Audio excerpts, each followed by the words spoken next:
storyteller here again with another of my Fife Folktales. Now, maybe some of you know, but maybe not many of you know, that here in Fife we had our very own wizard, the Wizard of Fife. No, not Harry Potter. This was our own Fife wizard. He was called Michael Scott, and he lived in a big castle at Kirkcaldy, Balwearie Castle. Now, he was a rich landowner, but he was also an academic. He liked to study things and read lots of books. And he used to go abroad to Italy and France to learn all about magic and mystery. And because of that, he got a reputation for being a wizard. Lots of stories grew up around him. Stories about the wild, magical tricks he used to play on people. And this is just one of them. It's a funny one, and it's one of my favourite ones. You see, one day, Michael Scott was out hunting with a crowd of servants. They'd been up since the crack of dawn, and now it was nearly dinner time, late morning, and Michael Scott was feeling a bit hungry. They hadn't caught anything yet, and they didn't have any food with them. So he turned to one of his servants and he said, "You see that farmhouse over there?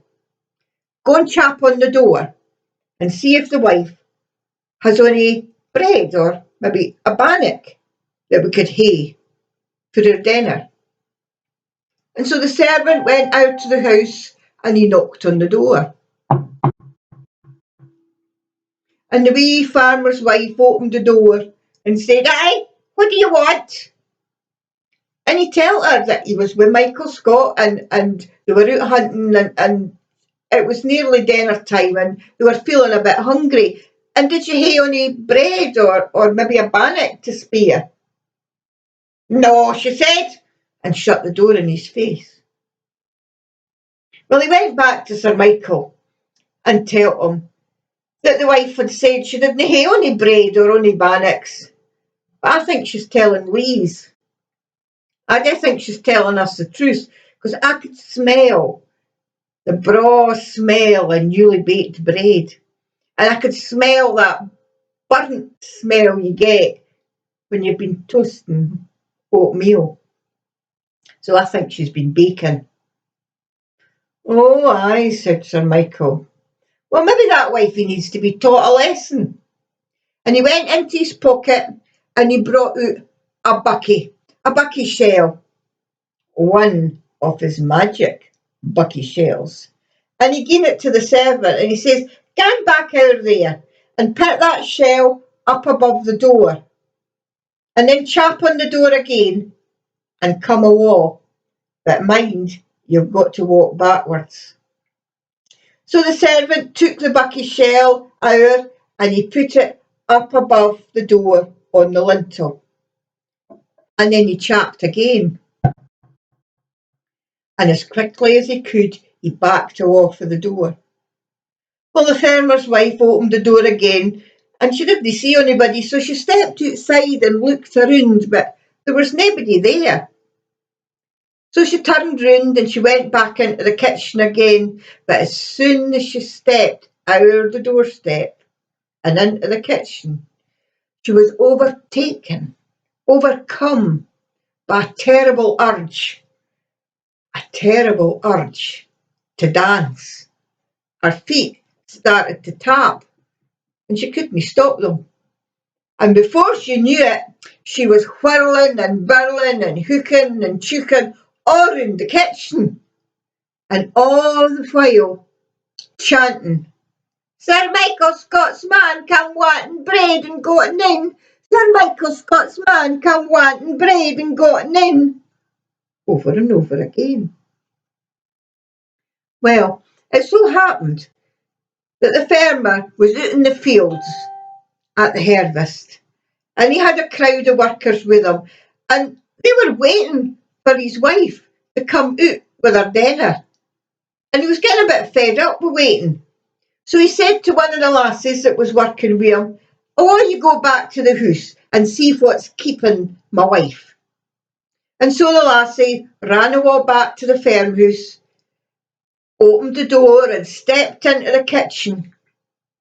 And no sooner had she than she too was overcome with this terrible urge to dance. And soon she was dancing all round the kitchen too, and the pair of them had linked arms and they were hooking and chooking and whirling and birling all over the place.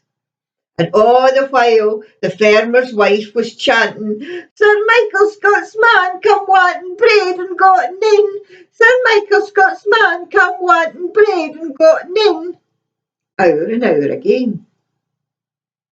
Well, the farmer, he got fed up waiting when the lassie didn't come back, so he decided he would go and see what was keeping his wife. So away went out to the farmhouse, but before he went inside he kicked in the windy, and there he saw the lassie and his wife dancing.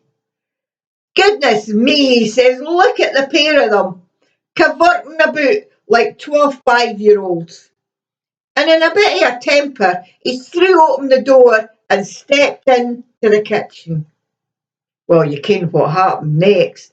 He too was overcome by this terrible urge to dance.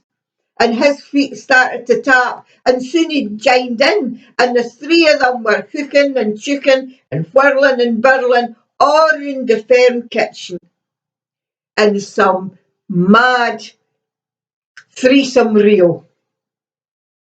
And all the time the farmer's wife was chanting, "Sir Michael Scott's man come wanting bread and gotten in. Sir Michael Scott's man come wanting bread and gotten in. Sir Michael Scott's man come wanting bread and gotten in." Well, meanwhile, out amongst the trees, Sir Michael Scott thought to himself, "I think that wife will have learnt her lesson by now." And he said to his servant, "Run away back and get the bucky steen." So he went back and he reached above the door and he took the shell down, and then he backed away for the door like he'd been told.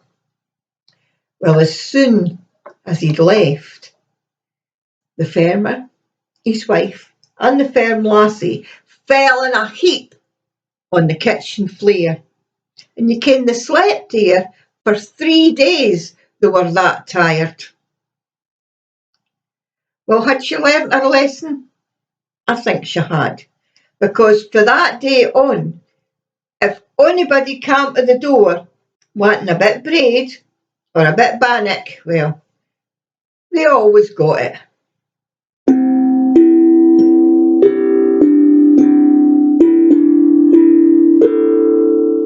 And that's the end of just one of the stories about Sir Michael Scott, the Wizard of Fife. And if you live in Kirkcaldy, or if you didn't live in Kirkcaldy, maybe one day when we're allowed to travel again, you can go to a place called Beveridge Park. And I believe, although I've never seen it for myself, in Beveridge Park there's a statue of Sir Michael Scott, the Wizard of Fife. Bye for now.